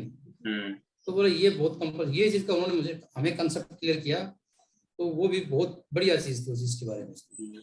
समझ गया सर। सर जब आपने नया ज्वाइन किया था पैराएसएफ में तो आपकी टीम के साथ जब आप पहली बार कॉम्बैट में गए थे तो वो आपका एक्सपीरियंस कैसा था जब पहली बार आप गए थे? आकाश जी, हम भी जैसे यहाँ से बेसिक जंप हुआ तो उस समय हमारी टीम ऑलरेडी वहां पर डिप्लॉय, जिस टीम में मैं डिटेल हुआ वो ऑलरेडी JNK में डिप्लॉय थी। तो वहीं से सीधा हमारे को वहां भेज दिया गया ऊपर। टीम ने ट्रांजिट कैंप होते हुए पहुंच गए और जब हमारे को ऑपरेशन के लिए भेजा गया तो उस समय एक ऑपरेशन बड्डी वाइज नहीं होता, पैरा स्पेशल फोर्स कोई भी हो बिना बड्डी के कुछ होता ही नहीं है। स्क्वाड और बड्डी ये दो चीजें होती हैं। तो हम गए वहां पर, एल ऑपरेशन में गए, चलते गए, ठीक है पहाड़ियाँ चढ़ना, लेकिन इसमें कि स्पेशल फोर्स का वसूल भी होता है कि रात अंधेरी हमारा साथी। इस मोटो को भी फॉलो बहुत सारी चीजें ऐसी होती है जो कि हम उस मोटो को फॉलो करते हैं। तो रात में तकरीबन वो पूरा हिल एरिया है, पूरा हिल एरिया, इतना प्लेन की तरह से नहीं चल सकते उसके अंदर। और सबसे मेन चीज होता है कि सरप्राइज मेंटेन करना। तो वो चीज हम रात भर चले, जो पॉइंट मिला था वहां पर जाकर के हमने अपनी एक्टिविटी की। एक्टिविटी करने पर थकान तो महसूस हुआ, लेकिन जो मैं नया था तो मेरे साथ में एक पुराना दिया गया सीनियर आदमी ताकि ये बेटी आपको, उसने मुझे पूरा मोटिवेट किया। वहां से हमने पढ़ा था ठीक है टेक्टिकल हालत में क्या कैसे चलना है कैसा नहीं करना है, लेकिन उन्होंने मुझे ग्राउंड में एक एक छोटी छोटी चीजें समझाई, बेसिक चीजें। ये चीजें आपको आज नहीं, पूरी लाइफ कमाने वाली चीजें समझाई। चलने का तरीका, दबे पैर चलना है, किस कोई ऑब्स्टिकल आता है उसको कैसे क्रॉस करना है, ये सब चीजें उन्होंने बताई। तो वो एक मेरे लिए बहुत ही अलग था। वो भी एक ट्रेनिंग से भी हटके हो, क्योंकि वो चीजें ट्रेनिंग में सीखी वो हमने ग्राउंड में किया भी, लागू किया भी। तो वहां पर गए, वहां पे फिर जाकर के ना ऑब्जर्वेशन का तरीका, वो सब चीजें। तो अभी मैं फिर उसको दिन में क्वेश्चन करता था, सर अभी फायर करेंगे तो अपन कैसे करेंगे, कोई आएगा वो बता। उसने सब चीजें बताई, कैसा क्या होगा, कौन टेररिस्ट होगा, किस बेस में होगा, क्या होगा, वो सब चीजें। और ऐसा नहीं कि अपन सभी लोग आए तो सभी फायर करेंगे ना, अपने को एक गोली एक दुश्मन का मुद्दा हासिल करना है। जरूरी नहीं कि अपन जिस मिशन के लिए बैठे हैं वो मिशन के लिए वो टेररिस्ट इधर से आए, वो टेररिस्ट अपनी कोई दूसरी पार्टी के साथ में जाएगा, दूसरे के साथ जाएगा तो अपन फायर थोड़ी करेंगे। अपना जो एआर अपन जो अपने सामने से आएगा, कोई अपने को उसको अपने को दिख नहीं रहा तो अपने को गोली फायर चलाने में कोई मतलब ही नहीं है। वो चीजें वो मेरे को समझाते रहते थे इस चीज के बारे में।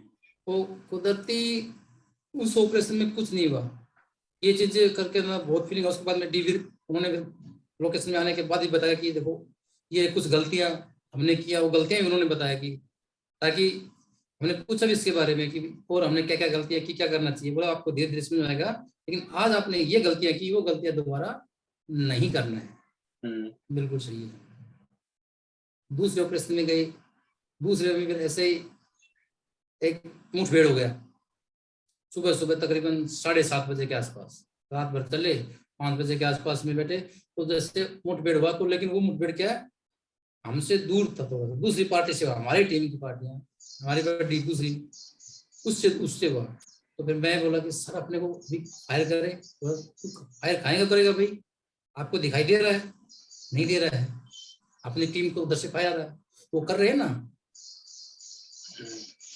वो भी तो कमांडो है, वो भी तो कर रहे हैं ना। बोलो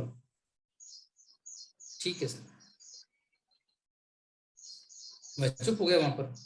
बोलने के बाद में आया कि आपको एकदम ऐसा नहीं होना है, आप नए हैं, ठीक है, यंग ब्लड है, सब कुछ सही है, अच्छा है, और फायर करना है, लेकिन आपके सामने आए तब करना है, या फिर मदद की जरूरत होगी तो मैं आपको बताऊंगा, मेरे पास में कम्युनिकेशन का साधन है, मैं आपको बताऊंगा कि अपने को कहाँ शिफ्ट होना है यहाँ से। बिल्कुल सही बोला कि उन्होंने बताया कि आप गोली से तेज तो नहीं भाग सकते हो। ठीक है सर, ये भी मैंने को उनसे चीजें सीखी। इसके बाद तीसरी बात, फिर दोबारा हम बार बार जाते रहते, क्योंकि एक बार वहां पर चले गए तो 5-6 महीने से पहले छुट्टी आना नहीं है, वापस आना नहीं है। तब तक के लिए जैसा देश वैसा बेस, जिस प्रकार का एरिया था उस प्रकार से हम उसको बार बार ऑपरेट करते रहते थे। तो एक दिन फिर ऐसे ही हो गया कि हम गए पूरा टीम के साथ में, स्पेसिफिक इंफॉर्मेशन के साथ में, लेकिन फिर कोई इमरजेंसी काम होने से वापस आना पड़ा सभी को। लेकिन प्लान किया कि टीम बांटने की, भाई सभी लोग तो क्या करेंगे, एक काम करो, टीम को 2 भागों में डिवाइड कर दो, सरप्राइज भी लॉस्ट होगा तो भी अपना मेंटेन हो जाएगा। पहली बात तो हुआ नहीं है, फिर भी बोला कोई बात नहीं है, 2 भागों में डिवाइड कर। एक टीम को वहीं हाइड कर दिया, दूसरी टीम गांव के बीच से होते, ताकि उनको ये दिखाया कि यहाँ पर फौज आई थी लेकिन वो चली गई है। और वहां पर स्पेसिफिक ये थे कि गांव में, इस गांव में लोग आते हैं, ये इनका टाइमिंग आने का जाने का। तो वहां पर हम लोग वहीं पर रोक दिए गए हमारे को। लेकिन फिर उनका भी मन नहीं मांगा कि भाई आते हैं, बात सही है, और ये लोग कैसे। तो वो भी फिर रात को फिर वो चल दिए। बोले कि उन्होंने मैसेज दिया कि भाई ठीक है, हम आपके सपोर्ट के लिए आपके इधर ही लगे हैं, दूर नहीं है आपसे, आपको कुछ भी ऐसा कुछ होता होगा तो हम आपको पक्का कम्युनिकेट करेंगे। तो जब जैसे ही सुबह हुआ, उनको ड्रिल थी, सेट पैटर्न ड्रिल थी उनकी भी, आज ये वाला रास्ता इस्तेमाल करना, वो कल वो रिज इस्तेमाल करना, पहाड़ी एरिया था पूरा, वो इस्तेमाल करना। तो जैसे ही आए तो स्क्वाड, हमारा स्क्वाड ऑलरेडी आगे डिप्लॉयड था, तो 2 लोग दिखाई दिए। तो दोनों स्क्वाड सामने से जैसे गुजरे, क्योंकि वहां पर अपन ये करेंगे विजुअल एरिया ज्यादा नहीं होता, 10 मीटर 15 मीटर हार्डली, नहीं तो 5 मीटर भी होता है। तो जैसे रिज के सामने से गुजरने लगे तो स्कोर वहां पर था, 2 स्कोर लगे हुए थे। तो पहले स्कोर के पास में उसने भी काउंटिंग किया कि कितने लोग आ रहे हैं, देखा कि 2 से फालतू दिखाई नहीं दे रहे हैं। तो एक स्कोर को एक ने क्रॉस कर दिया, आगे वाले के पास लगे, पीछे वाला उस पीछे आगे वाले के पास में आया, तो दोनों ने एक साथ फायर खोल दिया। फायर खोलते ही सपोर्टिंग रास्ता में ऑलरेडी हम खुद थे, क्योंकि जो भी ऑपरेशन होता है वो पहली गोली का ही होता है, उसके बाद तो फिर क्या होता है उसको ढूंढने वाली बात आती है। अगर पहली गोली इफेक्ट कर गई, उसके ऊपर लग गई, तो मजाल है कि उठ के भग जाए, कोई मतलब नहीं बनता है।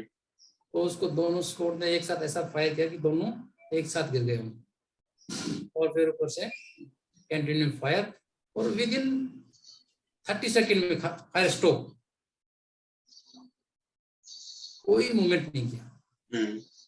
अभी दिख रहे सामने गिर गया टेररिस्ट। तो एक समय तो दिल में है यार ये तो गलत काम हो गया, लेकिन एक ये नहीं है गलत काम नहीं हुआ, हमने गलत आदमी को मार दिया है, वो सही हुआ देश के लिए,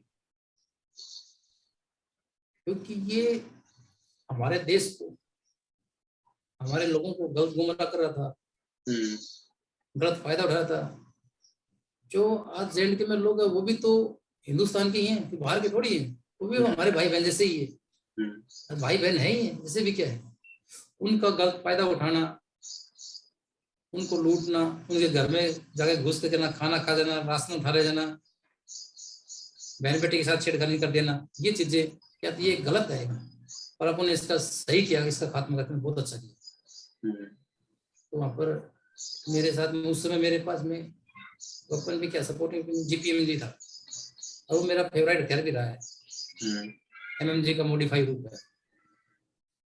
तो बोला क्या सोच रहा है, मेरे जो बड्डी था वो क्या सोच रहा है, वो सर कुछ नहीं है सर, नहीं बोला ऐसा डरने की जरूरत नहीं है, बोला ऐसा होता है इसमें कभी कभी आता है आदमी को कि हमने इसको मार दिया, तो सर आपको क्या पता, बोला कि ना ऐसा, बोला फर्स्ट टाइम में किसी के साथ होता है, सबके साथ ऐसा ही होता है, आपके साथ नहीं होता है, मैं हूँगा तो मेरे भी ऐसा ही बात होगा, अभी दूसरा कोई नया कमांडो है उसे देखा उसके साथ भी ऐसा ही हुआ है, लेकिन ये एक हमारा धर्म है, इसको तो अपने को इसी काम के लिए अपने को स्पेशल फोर्स की पहचान यही बनाई गई है कि जहाँ पर दुर्गम रास्ते हैं उसको अपन ऑपरेट करें, इसीलिए बनाया गया है। तो इसमें तो कुछ सोचने वाली बात बिल्कुल नहीं है। बाद में जब तक 8-9 बज गए, उनको खींच करके रस्सी बांध के नीचे लेके आना, गाड़ी में डालना, लोकेशन तक पहुंचाना, सभी को वो चीजें मौजूद था। उसके साथ साथ में वो भी डर रहता था कि क्योंकि हमने उसको कम से कम मारने के 1 घंटा बाद तक कुछ भी नहीं किया, ताकि ये ऑब्जर्वेशन करते रहे कि क्या इनका कोई और कोई इनके जो टेररिस्ट है दूसरे वो आने वाले हैं, कोई सपोर्टिंग रास्ता है, क्या है, फायर फाइटिंग हुआ, इनका कोई OGW है, वो कहीं इंफॉर्मेशन दे रहा हो उसके प्रति कुछ इस प्रकार से। और वो गांव के नजदीक था, गांव में कुछ अलग से कुछ सिग्नल आ रहा, वो सब चीजें नोटिस करने के लिए साइलेंस में थे। वो चीजें का क्या फिर वो करके लेके, तो ये पल उस समय गए तो एक मेरे लिए बहुत ही यादगार पल रहा उस समय रहते ये 2 दिनों पर स्टार्टिंग, क्योंकि ये सभी चीजें एक हफ्ते के अंदर ही हो गई पूरी। अच्छा, हाँ, इसलिए ये मुझे अच्छा लगा, बहुत ही अच्छा लगा, ऐसा नहीं कि नहीं लगा, बहुत अच्छा लगा ये चीज मेरे को। आज ठीक है यार, अपन ने पोस्टर जैसा ये हम जो लोग कहानी सुनते थे वो फिर मेरे माइंड में, हाँ देखो लोग बताते थे, आज अपन ने कर दिखाया वो चीजें, अपन ने किया जो बताते थे वो और किया, और फिर पूछा कि और भी अच्छा करना, फिर तो उसके बाद तो और भी बड़ा दिल खुल गया था अभी कैसे ऑपरेट करना है। वो एक बार जब 1-2 बार गए, ऐसा मुठभेड़ नहीं हुआ था इतना बड़ा, तब इतना एक्सपीरियंस नहीं मिला जितना कि इस मुठभेड़ में एक्सपीरियंस मिला, ये तो अपने आप ही मिलता है एक्सपीरियंस। और समय समय के ऊपर सभी सीनियर्स मोटिवेट करते गए इसके बारे में, आने वाली सिचुएशन के बारे में, ये अपने सामने ये आएगी तो हम कैसे टैकल करेंगे। तो उस समय कभी बहुत अच्छा फील हुआ सर। समझिए सर, इसके बाद फिर आप NSG में भी गए थे, तो वो कैसा था आपका एक्सपीरियंस? वहां पे भी प्रोबेशन होता है, तो वहां पे फिर से क्या चेक करते हैं, उसके बारे में थोड़ा बताइए। आकाश जी, जैसे NSG भी अपनी बहुत ही बड़ी संस्था है, पूरी दुनिया में जानी जाती है अपनी NSG। आपकी नेशनल सिक्योरिटी गार्ड हिंदुस्तान की मतलब ये दो तरीके से काम करती है, एक एंटी हाईजैक तरीके से काम करती है और एक एंटी टेररिस्ट, अपने स्पेशल एक्शन ग्रुप 2 यूनिट आती हैं, एक एंटी हाईजैक और एक एंटी टेररिस्ट। तो उसमें भी सेम स्पेशल फोर्स की तरह से उसका प्रोविजन होता है, उसके मामले उसकी जो रिक्वायरमेंट होती है, क्यूआर होता है उसका, वो same as a special force rank wise age के हिसाब से, फिजिकल एक्टिविटी, और उसमें थोड़ा सा और भी चीजें क्या होती है, एक दो चीजें होती है कि सीक्यूबी की चीज होती है, क्लोज क्वार्टर बैटल होती है, छोटी मुठभेड़ की लड़ाई, क्योंकि वो चीजें इसमें ज्यादा इम्पोर्टेंट होती हैं इसमें, ठीक है। तो वो चीजें वो भी पूरा 3 महीने का प्रोसेस होता है, और वो चीजें तो मैं जब वहां पर गया उस समय अपना ये कारगिल वार खत्म हुआ था, कारगिल वार खत्म करने के बाद में हल्का सा नॉर्मलाइज हुआ था, तो कुछ वैकेंसियां आई, तो यूनिट ने नाम रिकमेंड किए, उनका टेस्ट वगैरह भी लिया कि भाई ये जाकर के ना वहां पर खरा उतरेगा नहीं करेगा उसको। लेकिन मैं वहां भी जाने के बाद में यहाँ भी जब उसमें ये फीलिंग किया है कि स्पेशल फोर्स से ज्यादा फिजिकल मेरे ख्याल में तो कहीं नहीं होता है। फिजिकल वहां पर बहुत ज्यादा होता है, लेकिन जो स्पेशल फोर्स का स्टैंडर्ड है उसके से ज्यादा कहीं नहीं होता है। वो चीज मैंने अभी तो फिर वहां पर प्रोबेशन में हमें कुछ नहीं है, लेकिन वहां पर हम सीखने वाली बातें क्या थी, सीक्यूबी में क्लोज क्वार्टर बैटल में हथियार के साथ में बिल्कुल नजदीक से कैसे, वहां पर एक दो चीजें क्या है, टारगेट को पकड़ के फायर करना, वो स्पेशल फोर्स में होता है टारगेट को पकड़ के फायर करना, लेकिन वहां पर स्पेशल फोर्स तो हालांकि जबकि दूर से होता है, वहां पर नजदीक से होता है। आप 10 मीटर के ऊपर आपके पास में, 5 मीटर के पास में, तो आप उसको कैसे वहां पर विदाउट एम लेकर के ना, खाली वेपन के साथ में आप उसको लेकर के नाक के पास लेके जाओगे तब तक तो बहुत सारा टाइम बीत जाएगा। उसको लिया और टक सामने से अब कैसे फायर करो, वो चीजें वहां पर और भी सिखाई हमारे को, अपन को अलाइनमेंट करना और डायरेक्ट फायर करना विदाउट एम लेकर के, वो चीजें सही है। तो हमने 3 महीने का पूरा प्रोसेसिंग किया, और फिर हमारे को सिलेक्शन किया 52 एनएसजी के लिए। अच्छा, 52 एसएसजी स्पेशल एक्शन ग्रुप के लिए, जो कि एंटी हाईजैक का काम करती है। तो जब 24 दिसंबर 99 को हमारा प्रोविजन खत्म हुआ वहां पर, तो वहां से प्रोविजन खत्म करके हम सीधा दिल्ली पहुंचे, तो वहां पर अलर्ट लगा हुआ, वहां पर हमें प्रोविजन करते हैं कि हर एक squadron at a time alert में रहता है, कोई भी कुछ इशू होता है हाईजैक संबंधित तो उसको टैकल करता है। तो वहां पर सभी हम जैसे पहुंचा तो वहां पर अलर्ट लगा हुआ, उस नंबर 1 स्क्वाड्रन वो दिन होकर के ना वहां पर खड़ा, और वहां पर एक मेजर साहब उनको ब्रीफिंग कर रहे थे। तो हम जैसे वहां से गाड़ी से उतरे तो देखा कि ये लोग फॉलिन हो रखा है, तो कोई बोल रहा है कि ये ट्रेनिंग का अलर्ट है, कोई बोला कि नहीं ये वास्तव अलर्ट है। लेकिन जब हम वहां पर हम भी उनके पीछे फॉलिन कर दिए गए हमारे को भी, लेकिन सुनते गए तो ये पता लगा कि एक्चुअल के अंदर ही अलर्ट लगा है, और जो जहाज अपना काठमांडू से बॉम्बे जा रहा था उसको टेररिस्ट ने हाईजैक कर लिया है, और वो अभी दिल्ली लैंड हुआ है, ऐसा उनका मिलता। तो उनका जो मोटिवेशन करना है उस ट्रुप्स को, वो उसके स्क्वाड्रन लीडर थे मेजर ओम प्रकाश गठवाला, वो जाट रेजिमेंट से बिलोंग करते थे, मैनेज के थे।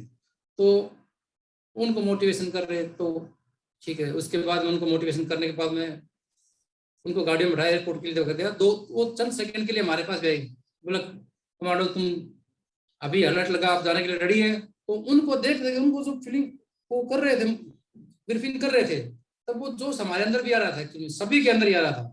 और हम धीरे धीरे क्योंकि शर्मा भी रहे थे, और धीरे धीरे यस सर, जो आगे वाला ट्रुप्स बोल रहा था ऐसे पीछे भी हम भी यस सर।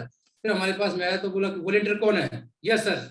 सभी ने हाथ खड़ा कर, सभी ने हाथ खड़ा कर दिया, तो वॉलेंटियर हम है, हाईजैक वॉच में जाना चाहेंगे, बोला हाँ साहब आपका ट्रेनिंग हुआ है, आज आप ट्रेनिंग करके आए हैं वहां पर। बोला कि वो ट्रेनिंग अलग है, वो आपका हथियार का ट्रेनिंग है, यहाँ पर जहाज के ऊपर चढ़ने का ट्रेनिंग हुआ है सर। 1-2 बार नाइट ट्रेनिंग के लिए यहाँ पर आए थे, और पूरा ट्रुप से आया था यहाँ पर। तो बोला ठीक है, तो उन्होंने आदेश दिया वहीं से ही ताकि चलो ये गाड़ी में वापस बैठो और सीधे एयरपोर्ट पे चलो।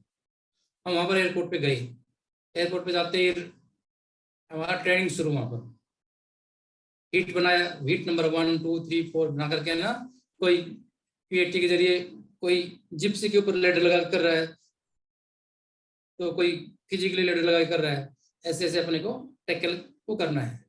तो वो भी हमारे को बहुत मुश्किल था। वो लोग वहां पर खड़े, ऑलरेडी दूसरा प्लेन खड़ा था, वो ऑलरेडी उसके अंदर लेटर वगैरह हम उसको देख भी रहे थे कि हाँ इसमें लेटर लोड हो गए हैं, ये लोग बैठ गए हैं, सब कुछ कर रहे हैं। लेकिन हमारे को उस समय इतना कुछ नहीं पता था उसके बारे में कि ये क्यों करे। इतना पता था कि हाईजैक हो गया, ये हाईजैक के लिए जा रहे हैं, अभी कहाँ वो एयरपोर्ट पर कर रहे हैं या कहीं बाहर जा रहे हैं कि ऐसा इतना कोई हमें नहीं पता था। नहीं सर ने भी किया, बोला ठीक है आप कंटिन्यू ट्रेनिंग करो। हम पूरी रात ट्रेनिंग करते रहे वहां पर, पूरी रात एक मिनट भी नहीं सोए, खाना भी नहीं खाया। खाना आया पीछे से लेकिन किसी खाने का दिल नहीं किया, नहीं पहले इसको तुम दे क्या। फिर सर ने बताया कि जो मिशन पे जाने वाले थे वो लोग चले गए, सभी वॉलियंट्स थे, आपको मौका मिलेगा जाओगे तो आपको मौका देंगे, लेकिन आपका जो मुराल हाई है उसको आपको मेंटेन रखना है। फिर भी नहीं सर हम भी जाएंगे, आपको ऐसी बात नहीं कि नहीं जाएंगे। तो बोला आपको ट्रेनिंग को, सभी ट्रेनिंग को देख करके ऐसा लग रहा है कि सभी लोग बिल्कुल ट्रेंड होकर के आए वहां से। ठीक है, तो बोला अभी आपका रिक्वायरमेंट नहीं है, अपने पास में ऑलरेडी बहुत सारे कमांडोज हैं जो कि उसको एकदम इजीली हैंडल कर लेंगे। फिर वो लोग वहां से उन्होंने प्रिडिक्ट किया कि अपने यहाँ से उठ करके ना वो लोग अंधार चले गए हैं और वो उस मिशन को अंजाम दे करके ना वापस भी आएंगे। लेकिन वहां पर जाने के बाद में वो क्या बात अब बताया गया कि वहां पर वो कमांडो एक्शन वहां पर नहीं करेंगे, वहां की सरकार ने मना किया, तालिबान सरकार ने। तो फिर वो वापस आ गए थे। जो अपन ने उसके बदले में याद होगा आपको, अपने 3 के टेररिस्ट भी छोड़े थे जो अपने यहाँ पर दिल्ली जेल में बंद थे। सर मेरा एक और सवाल था, एनएसजी के अंदर फिर आपके कार्यकाल में कोई और इंसिडेंट हुआ था जो मतलब आपके लिए काफी ज्यादा मेमोरी में है, इसके अलावा जो IC-814 का आपने भी बताया? ITF के बाद में तो सब कुछ ठीक, लेकिन इसमें फिर क्या हुआ कि इस चीज को जो इंसिडेंट हुआ इससे निपटने के लिए कि उन्होंने बनाया कि यहाँ से अभी आगे ऐसा इंसिडेंट ना हो, इसके लिए हर एक जहाज के अंदर 1 या 2 कमांडो डाल देते थे। उस जैसे जहाज ट्रेवल करता था उसके साथ में वो जगह जगह एक डेट बना दिया कि बॉम्बे एयरपोर्ट पे इतने लोग डालो, इतने प्लेन यहाँ से वहां चलते हैं तो ये वहां से वहां टैकल करेंगे, इतने प्लेन वहां से वहां डालो, कोलकाता डालो, इतने दिल्ली में रहेंगे, ऐसे ऐसे इतना बड़ौदा डालो। ये सब अलग अलग चीजें उसमें करके ना डिवाइड कर दिया था। फिर वहीं पर ही लोग ट्रेनिंग करते थे। मेरा नंबर भी ये दिल्ली पे आया तो वो लोग ट्रेनिंग करते थे वहां पर, सप्ताह में 2 बार ट्रेनिंग, 3 बार training, at a time training. जिसका जो जाना है फ्लाइट में वो तो फ्लाइट में जाएगा, बाकी लोग ट्रेनिंग। ये कंटिन्यू चलता रहता था। उसके बाद मैं वहां पर 3 साल रहा, तो 3 साल में ऐसा कोई इंसिडेंट नहीं हुआ कि तो दोबारा ऐसा हाईजैक होने की कोशिश हुई। क्योंकि उसको चीज को कोई भी आदमी होता है ऐसे घटना को अंजाम देता है तो पहले उसका रेकी वगैरह रिहर्सल वगैरह सब कुछ करता है। लेकिन जब वो कमांडो की एक्टिविटी होने लगी तो कमांडो भी अपने आप को ये शो नहीं करता था कि मैं कमांडो हूँ, same as a normal passenger की तरह जाता था, आराम से इजीली बैठता था, सिक्योरिटी उसका चेक करती तो उसका अपना आइडेंटिफिकेशन था तो करता था। उसके बाद में हर एक प्लेन को सिक्योर कर दिया गया, हर एक प्लेन को, तो फिर ऐसा इंसिडेंट उसमें कोई हुआ नहीं। सर ये जो रोल आप बता रहे हैं इसे अभी तो स्काई मार्शल कहते हैं ना एनएसजी में? जी स्काई मार्शल कहते हैं उसको। हाँ ठीक है सर। उसके अलावा मेरा एक ये सवाल था, एज अ कमांडो आपने काफी सारी मतलब स्ट्रेस वाली सिचुएशन देखे जहाँ पे टेंशन काफी बढ़ता है, तो आप उन सिचुएशन को कैसे हैंडल कर पाते हैं, ऐसा क्या है? भी ये देखो साहब, एक कमांडो होने के नाते एक कमांडो के अंदर ऑटोमेटिकली ऐसा मोटिवेशन स्टार्टिंग में कर दिया जाता है ताकि जैसे भी कोई भी सिचुएशन आती है आपको टेंशन वाली, लेकिन जैसे जितना भी टेंशन आएगा उसको अपना स्ट्रेस को किसी को उजागर नहीं करना है। स्ट्रेस सभी में होता है लेकिन उसको कंट्रोल करने के लिए जितनी ज्यादा डिफिकल्टी आए उतना ही आदमी को कूल हो जाना है। उसमें आपको अग्रेसिव होकर काम नहीं करना, कूल होकर के ना कौन सी सिचुएशन को, कौन सी काम को क्या प्रायोरिटी देनी है, प्रायोरिटी के ऊपर काम करना फिर अपने को। ठीक है, वो चीजें उसमें सबसे इम्पोर्टेंट करती है। एग्जाम्पल के लिए मैं आपको बताता हूँ, कुछ भी होता है तो बताएंगे कि वह तो कमांडो का सबसे बड़ा नियम क्या होता है कि बताया जाता है कि नाकामयाबी तो मंजूर है ही नहीं, 0 पे काम करना है। ठीक है, और मौके का फायदा उठाना है। सबसे बड़ी बात क्या है, मौके का फायदा उठाना है। कोई भी स्ट्रेस होता है, आपके ऊपर काम का लोड आ गया, आपका ये हो गया, उस समय अपने आप को चंद सेकंड के लिए संभालो। नहीं, मेरा साथी है, मैं सामने हूँ, तो मेरी बैकबोन मेरा बड्डी है। ये मैं आपको ऑपरेशन के बारे में बात कर रहा हूँ अभी। तो और ज्यादा स्ट्रेस कहाँ आता है? ऑपरेशन एरिया में ज्यादा स्ट्रेस आता है। अभी कंटिन्यू फायर हो गया, इधर से आवाज आ रही है, उधर से आवाज आ रही है, उधर सामने इफेक्टिव फायर आ रहा है, उधर से ब्लास्ट हो रहा है। उस समय आदमी थोड़ा सा, उस समय यही है, अगर चंद सेकंड के लिए उनको ये जज करना होता है कि मेरा ट्रूप्स ये है और मैं यहाँ खड़ा हूँ और इधर से इफेक्टिव फायर है, तो मुझे चंद सेकंड के बच करके ना और उसको रिस्पॉन्स करना है। अगर इफेक्टिव है तो, नहीं है तो मेरा जो दूसरा बड्डी है उसको मदद करने की जरूरत है, तो मुझे वहां भी जाना है। वो कैसे जाना है? रोलिंग करके जाना है, या और कुछ रोलिंग करके जाना है, या किसी नाले के जरिए जाना है। ये सब चीजें इसके अंदर ऑन द स्पॉट डिसाइड होती है वो चीजें। लेकिन स्ट्रेस को कंट्रोल करने का तरीका सिंपली ये है कि चंद सेकंड के लिए अपने आप को रोक लो, सिचुएशन जानो, सिचुएशन जानते ही और कमांडो के अंदर एक ऐसी फीलिंग हो जाती है कि वो अपने आप ही कंट्रोल रहती है। फायर इधर से आया, ठीक है, मुझे क्या करना है, इसको इफेक्टिव फायर है मेरे ऊपर, नहीं है, ठीक है, तो मैं दूसरे के पास में उसको कम्युनिकेट करूंगा, ठीक है भाई मैं आपके पास में आ रहा हूँ। अगर मैं उसको नहीं बताऊंगा आ रहा हूँ, उसके लिए परेशानी है, मेरे लिए परेशानी है, ऐसा मिसकंडक्ट हो सकता है ऐसा। तो उसको कम्युनिकेट करके ना, मैं उसकी अगर उसको मदद की जरूरत है, वो बोलेगा नहीं मेरे को मदद की जरूरत नहीं है, किसी को मदद की जरूरत है, तो जो कम्युनिकेट करेगा तो मैं उसके पास में पहुंचने की कोशिश करूंगा उसके बाद। सर मेरा आखिरी सवाल आपसे ये, क्योंकि काफी सारे डिफेंस एस्पिरेंट इसे देखेंगे इंटरव्यू को, तो आपका क्या मैसेज होगा उन सब लोगों के लिए जो फौज को ज्वाइन करना चाहते हैं? मेरा तो सब लोगों को यही है कि फौज ज्वाइन करने का मतलब ये है कि देश की सेवा करना। ये एक ऐसी संस्था है, जाति समाज धर्म सबसे ऊपर उठ के देश सेवा है। सब चीजें नीचे होती है, इससे ऊपर कोई भी सेवा नहीं है। और इसमें अपन को किसी भी सामाजिक चीज को नहीं जोड़ना है इस चीज में।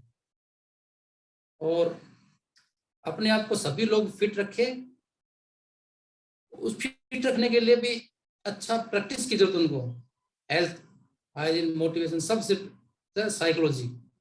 आजकल लोग क्या है कि सब लोग साइकोलॉजी डिस्टर्ब रहते हैं, लेकिन इसमें जो भी आर्मी को ज्वाइन करता है वो सिर्फ देश हित में ही ज्वाइन करें। ये मेरा सबसे यही कहना है कि जो भी आर्मी को ज्वाइन करता है वो देश हित में, अपना स्वार्थ इसमें ना देखे। क्योंकि हम कोई भी अपने स्वार्थ के लिए इसमें गुंजाइश नहीं कि अपने स्वार्थ के लिए काम करें, हमें इसको देश हित में काम करना है। पहले काम फिर आराम अगर मिले तो, ठीक है, अपना बटालियन अपना देश ये सर्वोपरि है, ठीक है। इसमें तो देश की सुरक्षा के लिए तो हम किसी भी आदमी से समझौता नहीं कर सकते, चाहे वो हमारा भाई क्यों नहीं है। अगर देश हित में कोई भी आदमी गलत है तो हमें उसके प्रति एक्शन लेना ही पड़ेगा, चाहे किसी भी तरह से एक्शन ले हम लें। अगर देश के प्रति हम अगर एक सोल्जर अगर ये सोचे कि नहीं ये मेरा रिलेशन वाला ये है, तो गलत है। और इसके अंदर मैं ये भी चाहूंगा कि कोई आदमी ये भी ना सोचे कि क्या इसमें सिलेक्शन होना मुश्किल है। मुश्किल नहीं है ना, अपनी क्वालिटी दिखाओ और सिलेक्शन हो। कई लोगों को क्या भ्रम रहता है कि नहीं फौज में तो ऐसा वो उसका पहचान वाला है वो, लेकिन मैंने ये महसूस किया कि कोई किसी का पहचान वाला नहीं है। इसमें अपना दम दिखाओ और ज्वाइन करो। जैसे जैसे पॉपुलेशन बढ़ेगी तो कंपटीशन बढ़ेगा, लेकिन जिसका देश सेवा करने की इच्छा है वो इजीली उसको ज्वाइन करेगा, क्योंकि उसके अंदर वो विलनेस आएगी, वो विल होगी, जो कि उसको ज्वाइन करने के लिए मोटिवेट करेगी। लेकिन जो भी ज्वाइन करता है वो सर्वोपरि उसको देश को ध्यान में रख के ज्वाइन करना है कि सबसे पहला धर्म मेरा देश की सेवा करना है। जी सर, समझ गया। सर धन्यवाद सर आपके समय के लिए। आपने काफी सारी चीजें हमें बताई, काफी अच्छा लगा सुन के 10 पैरा और जो आपका एनएसजी के दौरान आपका जो कार्यकाल रहा है उसके बारे में जानकर। और जो भी हमें सुन रहे होंगे उन्हें भी काफी सारी चीजें पता चली होंगी, आपकी लाइफ कैसी थी एसएफ में और एनएसजी में। तो धन्यवाद सर आपका अपना टाइम देने के लिए सेशन पे। जय हिंद sir. Thank you Akash ji.